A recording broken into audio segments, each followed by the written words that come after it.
Здраво, вие слушате Радио Канал 103, ова е емисијата ТВ 103 со своето 88 издание. Ова е специализирана радио емисија посветена за актуелни и квалитетни ТВ серии, а денес ќе ви говорам за секојдневната борба за врзување на крај со крај при работењето на малото ресторанче во градот Чикаго, кај што се вработува наградуваниот врвен готвач кој има работено и учено пред се од ресторани со Мишелин звезди и се враќа во родниот град да го преземе работењето на ресторанот на неговиот покоен брат. Тоа значи дека ниту ја има професионалноста, систематизацијата и конзистентноста во работата на која што е навикнат од страна на своите колеги, овој раководител на ресторанот и нема потреба да ја очекува од колегите во малото ресторанче каде што се враќа, што па е на елоквентна паралела со спортските, например, мелодрами, кај што тим без меѓусебна уиграност и почит се обидуваат да се пробие, например, во лигата. Таков е проблемот и со овој ресторан, кај што секој ден вработените се соочуваат со непредвидени предизвици, кои бара од нив пред се флексибилност за справување со проблемите, односно една хаотична работна средина пред се, кај што многу лесно, кога ќе се подигне температурата, ќе испливаат на површината ложените негодувања, кои ќе се претворат во меѓусебни пресметки.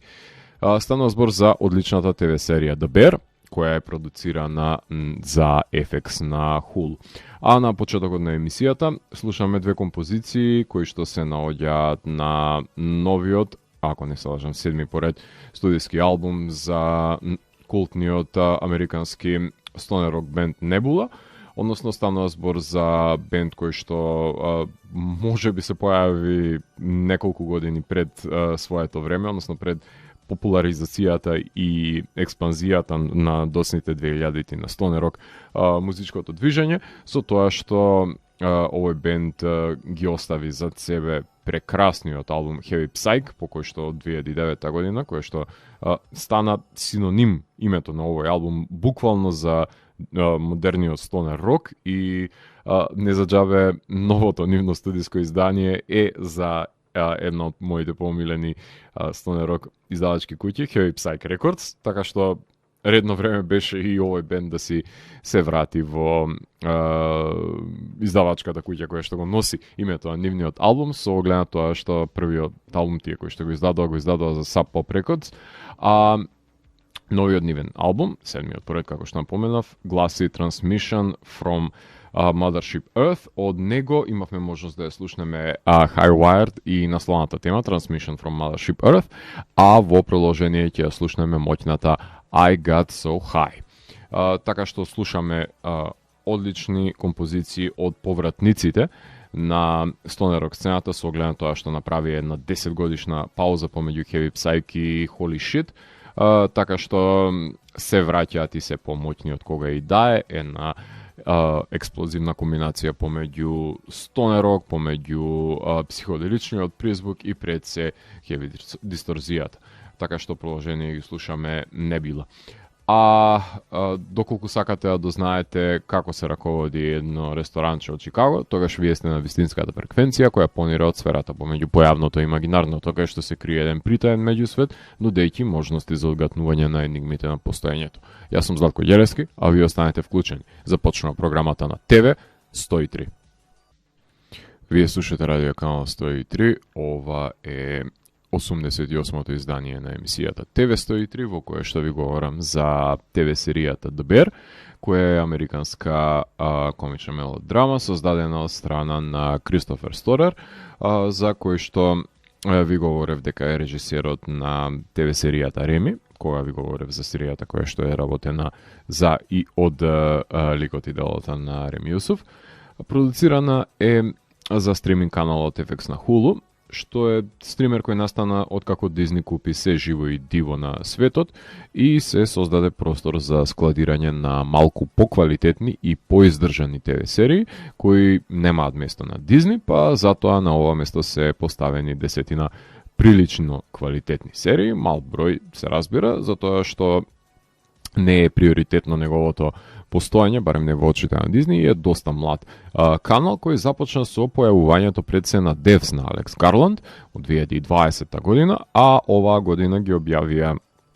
кримисеријата Under the Banner of Haven, потоа музичката ТВ серија за Sex Pistols именувана како Pistol, и во тек е психолошкиот трилер The Patient. Голем дел од програмската понуда на овој стример беше представена пред се во рамките на оваа емисија, заради тоа што имаат и тоа како значајни и квалитетни ТВ серии. Може би немаат квантитет, но затоа имаат квалитет, за разлика од некои други стримери кои што постојано ги критикувам во рамките на ова емисија, така што јас би преферирал повеќе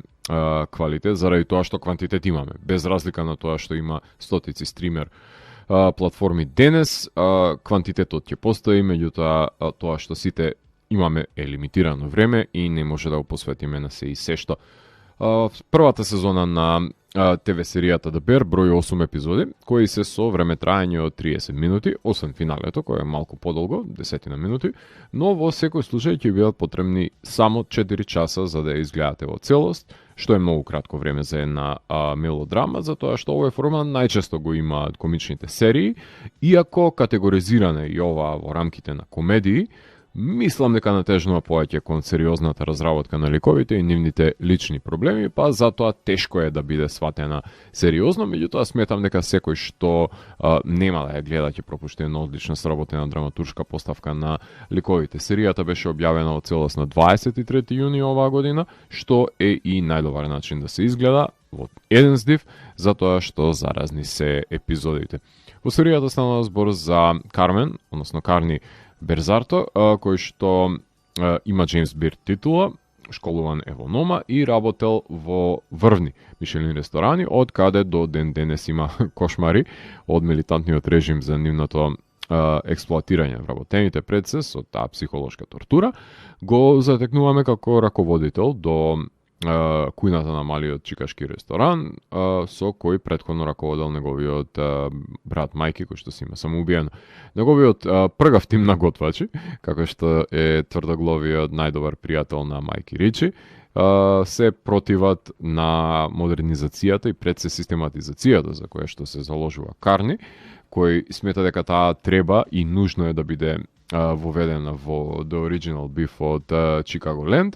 затоа што навикнати се, например, членовите на екипата на медиокритет и да не се подобрат во својата улога пред се која што имаат во ресторанот и само да си ја земат платата и да го завршат денот. Тоа е рутина, таа нивната мантра, од која што секако вид на бранување го восприемаат пред се со негодување, и ова иновација која што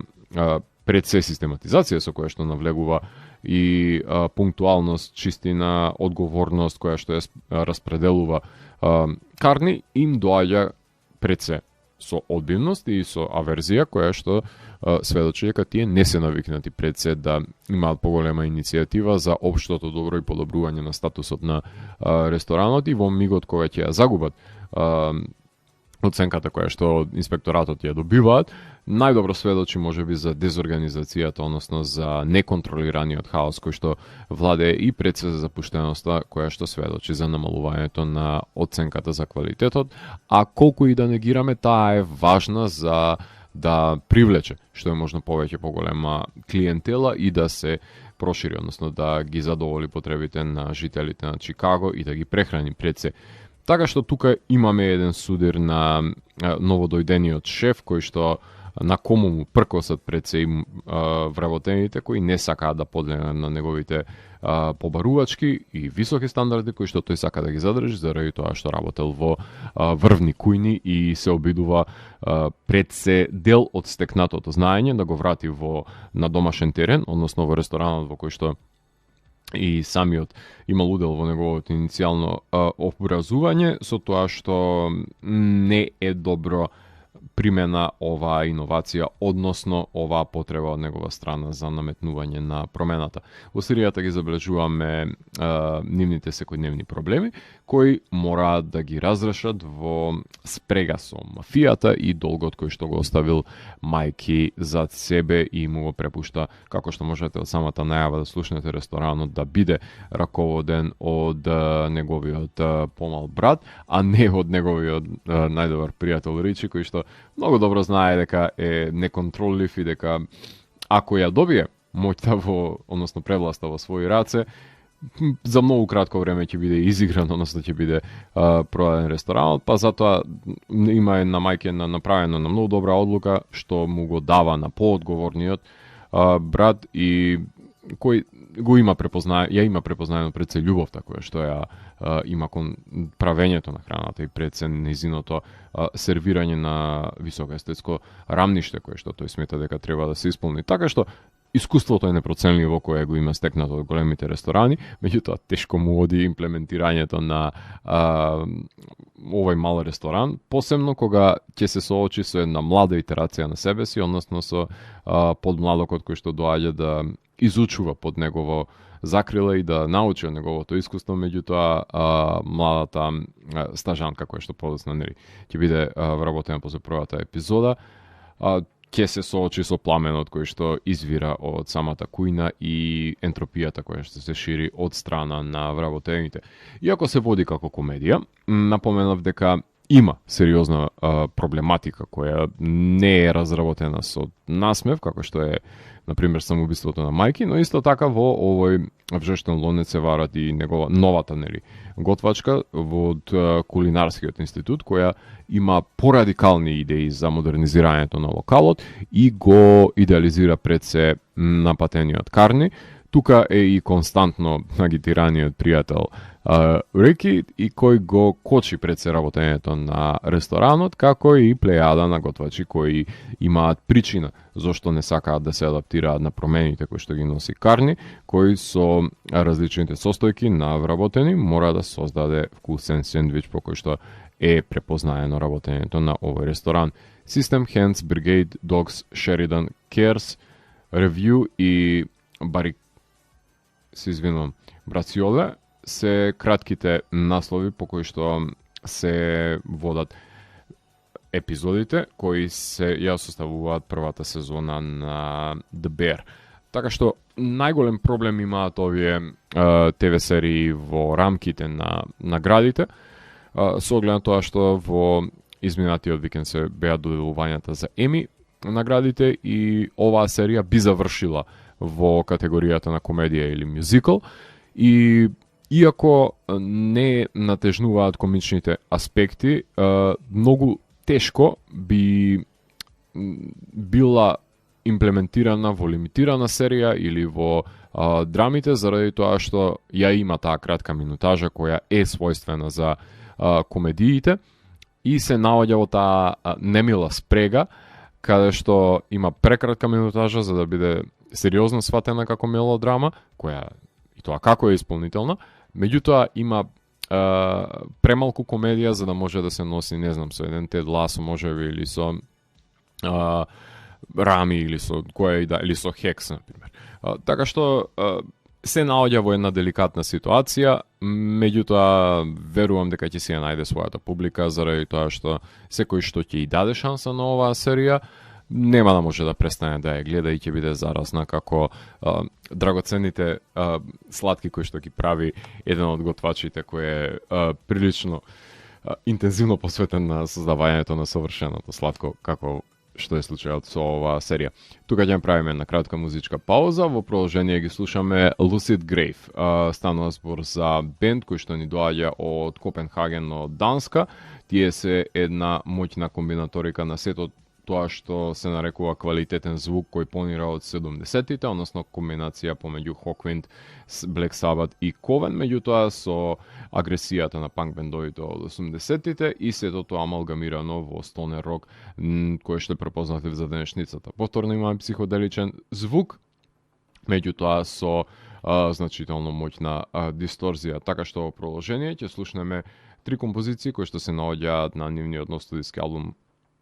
именуван како Cosmic Mountain. Од него ќе слушнеме Old Spirit, I'm Still High, во контекст на композицијата на Nebula која што слушаме претходно I Got So High, и по неја ќе слушнеме Stay Away, како и една најава каде што ќе може да ослушнете флешбекот за тоа како Карни бил вербално злоупотребен, односно измалтретиран од страна на неговиот шеф кој што барал перфекција од секоја чинија која е била послужена во елитните ресторани. Така што уживајте во Lucid Grave. Вие слушате Радио Канал 103, ова е 88-то издание на емисијата ТВ 103, кое што е посветено на ТВ серијата The Bear, а во продолжение ќе ви говорам за улогите, односно актерите кои што ги имаат во оваа серија, предводена од Джереми Ален Уајт, кој што го глуми Кармен, односно Карни Берзато, наградуван њујоршки шеф кој се враќа во родниот град Чикаго за да раководи со ресторанчето на неговиот брат кој што се има самоубиено мајки, кој му го препушта во неговите раце во наследство. Тој е често преморен и не само од тешкотиите кои ги предизвикуваат неконтролираните вработени, туку и од неприфаќањето на самоубиството на неговиот брат и кајањето зашто не можел да ги расчисти работите со него пред да замине од овој свет. Тој го има знаењето да го подобри локалот, но и самиот се обесхрабрува и се не наоѓа пред се најдобар начин да ги прифати предлозите на колегите со кои што работи, бидејќи во дадени ситуации не слуша доволно, односно не обрнува внимание, е малку тврдоглав, малку повеќе, туку мисли дека знае најдобро како да се справи со долгот, например, кон мафијата кој го наследува од мајки. Така што е фрлен во пламен, ставен е во небрано, меѓутоа со оглед на тоа што потребно е да ја стекне довербата од вработените и тие од него, за да се направи тој реципроцитет и да почне да функционира пред се ресторанот како една подмачкана машина, на која што е научен да работи самиот Карни, меѓутоа не баш сите се подготвени на тој предизвик и може би треба да се најдат на половина пат, односно тој да олабави со неговите високи критериуми кои што и наметнува и тие малку да покажат иницијатива и да не бидат толку мрзеливи како што веќе ги знаеме. Ебон Мос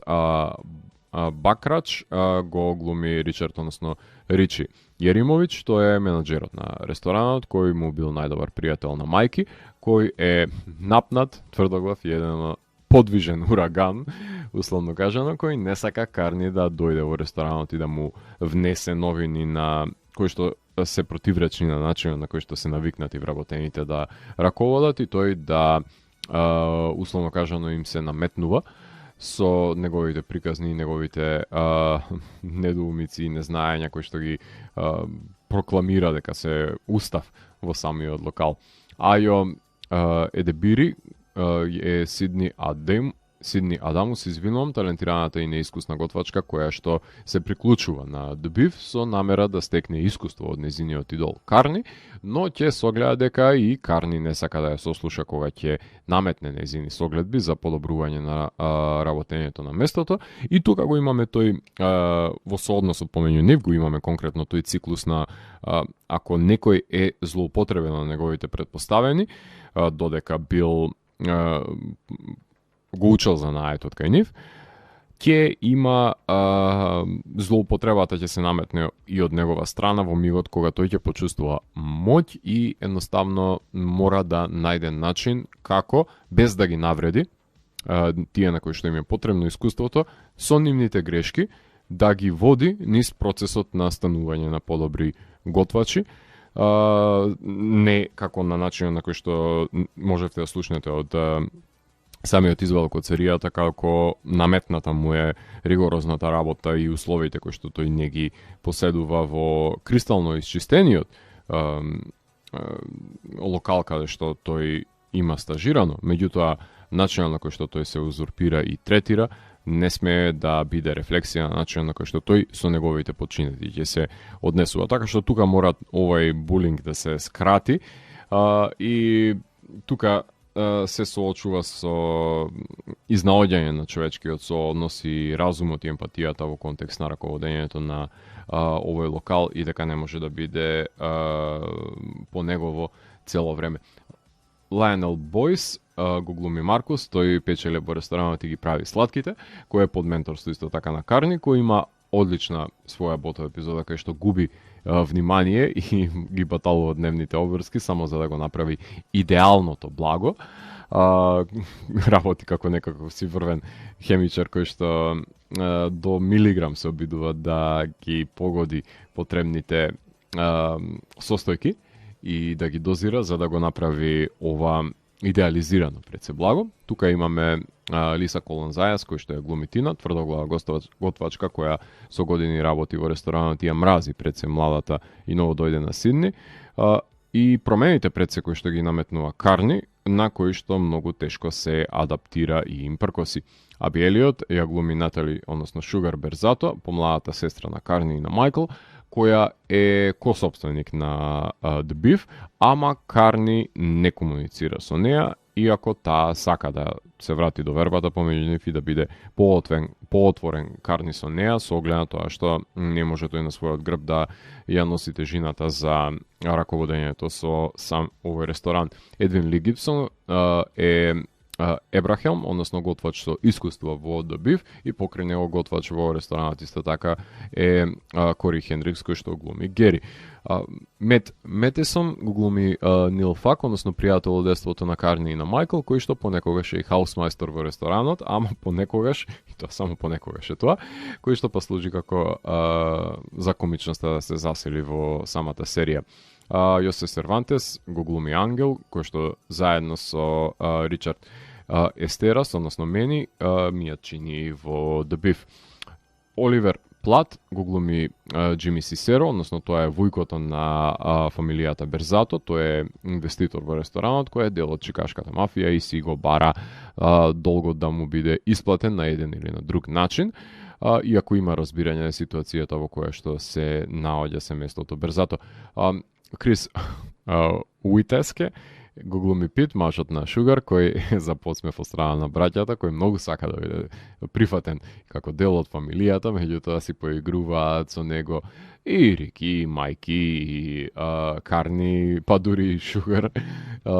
со неговата наивност, мелтене. И секако да не го заборавиме човекот за кој што постојано се говори, односно Майкл Мајки Берзато, кој што го глуми одличниот Джордан Бернтал, Панишер, самоубиениот брат на Карни и Шугар, 4 месеци умира пред дејствието на серијата да започне и уште едно гостување имаме на една позната звезда, тоа е Джоел Макхейл, кој што глуми шефот на Карни во Њујорк, кој што го навредува и злоупотребува со ова, пред се со ова вербална злоупотреба која што е наметнува, која можете да слушнете од претходната најава. Тука ќе направиме една кратка музичка пауза и во продолжение ќе слушаме Silent Monolith. Тоа е бенд кој што ни доаѓа од Нешвил, од Тенеси и свирате на комбинаторика помеѓу Doom, heavy blues, јужначкиот призвук секако е кај неизбежен, бендот од Нешвил, stoner rock, stoner metal влијанија. Тие го издадува нивниот нов студиски албум, именуван како Empty Kingdom, од кој што ќе може да ја слушнеме одличната Burn, насловната тема Empty Kingdom, A Million Miles Away и доколку имаме време ќе слушнеме All the Same, вклучувајќи и уште една изјава која што ја може да биде, која е составен дел пред се од ТВ серијата The Bear, за да ви посочи уште некои проблематики кои што се разглобуваат во ова серија. Вие слушате Радио Канал 103, ова е 88-то издание на емисијата ТВ 103, која што е посветено на ТВ серијата The Bear, а во овој сегмент сакам да ви говорам за одредени спецификации. Најчесто за крајот на емисијата правам еден преглед на одредени, според мене, стандардизирани прерогативи кои што треба да ги поседува една серија, која што во случајот на The Bear нема најава за жал. Кратки се епизодите, ама пак можело нешто да се создаде, макар и да е анимирано, како една најава во рамките на серијата, меѓутоа одлучено е да нема најава The Bear. Кристофер Сторер и Јоана Кало ги поделуваат епизодите како режисер и режисерка, односно 503 епизоди каде што се задржува конзистентноста на севкупниот изглед на серијата, а музиката ја работи JQ. Тој е диџеј и композитор кој што создава еден своевиден милозвучен синт кој што е препознатлив за сентименталните, односно за емоционалните квалитети кои што ги поседува оваа серија и дозволува хаосот како што можете да слушнете да преовлада во тишината која што ја акцентираат пресе актерите со нивната изведба, а самиот саундтрак има од една страна кранч елементи, но пред се доминира музиката на 90-тите, тука се Pearl Jam со омилената ми Animal, потоа ги имаме Radiohead, Wilco од Чикаго, Ван Морисон го имаме, Рем, Суфјан Стивенс, Џон Мејер дури има, како и едно агресивно музичко бомбонче, односно New Noise на Refused, која Рубен Ослунд ја користи во Triangle of Sadness и во неговите први филмови. Така што дел од самиот скор ќе слушнеме односно од самиот саундтрак ќе слушнеме за крајот на емисијата, со оглед на тоа што го немам на располагање скорот кој што ви има работено од JQ. Иако една од сцените на серијата беше искористена како едно од неколкуте референции за музичката подлога за краткиот филм кој што го работев јас со моите пријатели Центроид. Поглед на сценографијата, главното действие се одбива во кујната во ресторанчето, скоро и да не се знае како се раководи надвор од кујната, но има и сцени во празните домови на готвачите, со оглед на тоа што севкупното време на располагање во денот го поминуваат во ресторанот, наспроти чистината на елитните ресторани, нели, во кои што работел Карни. Поглед на фотографијата, Ендрю Веде и Адам Њупорт Бера се кинематограферите кои што бараат начин како да ги избегнат клаустрофобичните интериери со понекој кадар на отворено во почетокот на епизодите, иако во епилогот тензијата се зголемува во кујната. Една прекрасна епизода е кореографирана со долг кадар, што е за енормна пофалба пред се за серија од овој калибар. Поглед на монтажата, безпрекорно е монтирана и спакувана густата драматуршка тензија во 30-минутната епизода, кај што не се злоупотребува вниманието на гледачот, напротив, сакате да ја пуштите наредната епизода, така што безпрекорно тече действието. Поглед на костимографијата и шминката, готвачите се разбира дека си имаат униформи за нивната работа кои што се препознатливи. Еден на друг нели си се обраќаа со шеф за како стадиум на почит. Нема надприродни елементи, а хуморот е микродозиран, посебно се изродува од непредвидливите проблематики кои што се раѓаат во ресторанот, кои имаат несакани последици како заборавените цигари, например, во пултот, кои ќе ги чинат една оценка пониска, например, во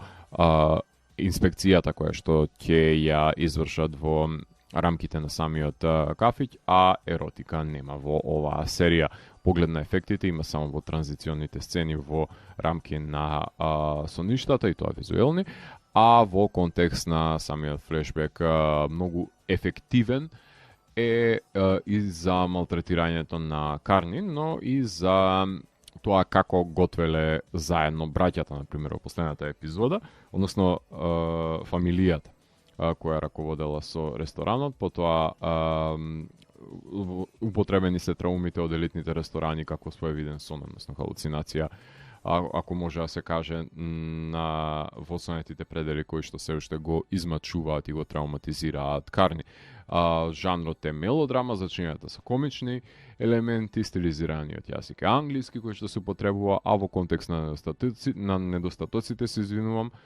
евентуално да се доработат епизодистите кои што готват и мијат чини, да се даде простор, например, на сестрата, Не знам како може да се подобри серијата, освен со некакви си порадикални, по-драстични животозагрозувачки ситуации кои не сме ги погледнале до сега можеби. Тоа е таа смелост која сметам дека на сите им фали денес и да се излезе надвор од нормите и конвенциите кои што ги наметнува една серија и да не се удира нели со ракавици, туку да се фрлаат на земја и да се удри поагресивно. Погледна континуитетот на епизодите и тоа како е задржан, набиено е действието, што дури нема простор за да се земе здив. Прекрасна епизодата, уште еднаш посочувам со долгиот и непречен кадар. Погледна градењето на ликовите, фокусот е на Карни, Сидни и на Рики. Меѓутоа, согледајте колку простор се остава за мајки во секоја епизода и кога го гледаме на крај во флешбекот, па ние веќе знаеме се за него, што е ефективно маестрално пишување и на гледачите им е грижа. Со првото негово гледање, не баре цело време бил присутен во серијата, заради тоа што континуирано се говори за него, каков бил, што бил, зошто правил и како правил. И одлична беше и епизодата за обсесијата, например, на Слаткарот. Во поглед на интертекстуалноста, најблиска паралела можем да направам со еден прекрасен филм снимен во долг еден кадар, односно тоа е Boiling Point, кој што топла препорака е од моја страна да го погледнат сите на кои што ќе им се допадне The Bear, да забележат како може 90 минутен кадар да се сними едно лудило што се одвива во текот на еден ресторан. Сосема доволен кадар за да се запознаеме со ликовите во него. Слични серии, секако дека тука сите серии за Чикаго ќе ги наброиме. Chicago PD, Chicago Fire, Sirens, Chicago Med, потоа готвачките, например, на Ентони Бордейн, што беше Parts Unknown, потоа The Chief Show и да не ги забораваме Shameless, Rami, со гледам тоа што самиот режисер има работено на неа, This is Going to Hurt, потоа Sweet Bitter, Reservation Dogs, например, која што исто така одеше на FX на Hulu, Severance ќе ја напоменеме, кинеската Itaewon Class, потоа готвачката исто така серија Julia, Succession, уште една фамилија која што преовладува со нивната кавга и превласт и секако Chief Stable. Атмосферата е драматична, загарантирана е гледливоста и постигната е убедливоста. Во епилогот сакам да видам што ќе стане со новиот ресторан The Bear, со оглед на тоа што ги најдоа парите кои ги криел мајки, платија долг и ќе реновираат и завртат еден нов лист со тоа што сега веќе се кохезивна единица, уиграни помеѓу себе, со должната почит која што ја изградија. У поглед на евалуацијата, од мене ова серија има 9 од 10. И тоа во контекст на продолжението и тоа како мора да постои за да видиме како ќе работи и новиот и подобрен ресторан The Bear. Само да не заборавам, како што веќе ви напоменав, се одржа најзначајните награди во рамките на ТВ сериите, ако повеќе милувате ТВ сериските Оскари, односно Еми наградите, каде што The White Lotus беше победникот со најголем број на освоени награди, односно 10, и покрај неа, за сериите за кои што ви имам говорено во рамките на оваа емисија, Еуфорија, например, и Squid Game се закитија со 6 награди, се извинувам. Потоа The Beatles, Get Back, освоија 5, исто колку и Stranger Things, Arcane освои 4 и Ted Lasso исто така 4, со 3 награди се закитија Hex, например, и 2 награди освоија Severance, Love, Death and Robots, и малтене тоа се сериите за кои што се наградени во рамките на овогодишните Еми награди, кои што беа составен дел од изборот на ТВ серии за кои што ви говорев во рамките на овие изминати 88 епизоди, што сведочи дека селекцијата која што ја правам за ТВ серии коинцидира со најквалитетните ТВ серии кои што се најнаградувани во рамките на во светски рамки пред се, со оглед на тоа што и тоа како се опфатени во рамките на оваа емисија и тоа е најдобар показател дека слушате исклучителен квалитет на селекција. Со оглед на тоа што најголемите добитници на каналите и стримерите кои што оваа година освоија најмногу награди. HBO и HBO Max 12, Apple 4, Netflix 3 и ABC Hulu со 2. Така што меѓутоа цевкупен број на победи HBO Max има 38, 26 Netflix, 10 Hulu, 9 Apple и Disney+, Prime има 7 и по 6 имаше NBC и останатите имаа по помал број на награди со оглед на тоа што добитниците, например, за најдобра комедија беше Ted Lasso, најдобра драма Succession, White Lotus за лимитирана, потоа Джейсон Судеки со Тед Ласо за најдобра машка во комедија, најдобра женска заслужено Джейн Смарт за Хекс, најдобра машка во драма беше од Squid Games Ли Јунг Јаe, а женска улога Зендеја за Еуфорија. Майкл Китон од Допсик исто така зема награда за најдобра машка во антолошка или лимитирана, а најдобра женска Аманда Сайфрид за The Dropout. Допсик и Dropout исто така беа обработени во рамките на TV103. И секако за споредни улоги беа наградени актери од Ted Lasso, About Elementary, Succession, од Ozark, така што The White Lotus секако исто така добија и споредни награди за споредни улоги. Така што покриени се голем дел на ТВ сериите кои што се наградени за кои што ви говорев во рамките на TV103. Доколку се наоѓате во Скопје, дефинитивно треба да посочам дека збогатен е културолошкиот живот, односно културниот живот се извилувам со оглед на тоа што има огромен број на концерти и поетски читања и филмски проекции, во теке например Скопје филм фестивал, потоа на 16 септември Звукот на Скопје може да присуствувате во оваа одлична манифестација која што ја организира Kids, потоа Омнибустопија 4 на 16 септември, исто така во МКЦ, крај Вардарот Джез 23 септември, Ехо е најавен на 19 септември, филмскиот фестивал на планински филм, потоа МКЦ 22 септември имаме 10,000 Русо, Space Weaver и Преку ред, концертен настап, исто така 22 септември во Буква, Аспирин Мун, крај Вардарот Джез 23 септември во Филхармонија и во крајот на месецот во Битола метал фестивалот Metal Discharge на 24 септември. Во октомври најавени се концертите на Хексис и Мамут во Браво и на културно-уметнички работници на едниот на 2 октомври во Браво, а културно-уметнички се на 7 октомври во МКЦ. Така што имаме богата културна програма која што ќе ни ги оплемени нашите животи, а јас имам обврска да ја организирам промоцијата на мојата нова книга на 28 овој месец, така што ќе бидете информирани и за тој настан. Вие го слушавте 88-то издание на емисијата TV103 со Златко Ѓеревски, кај што детално ги анализирав квалитетите и недостатоците на првата сезона на The Bear. За крајот на емисијата ќе слушнеме композиции кои што беа составен дел од рамките на оваа ТВ серија и слушаме Pearl Jam, Refused и Radiohead. TV103 е уникатен сигнал кој се појавува секој четврток на оваа фреквенција и во рок од 2 часа ви нуди длабински поглед во значењето на актуелните ТВ серии. До наредното издание, гледајте ТВ серии и останете вклучени. Чао, чао!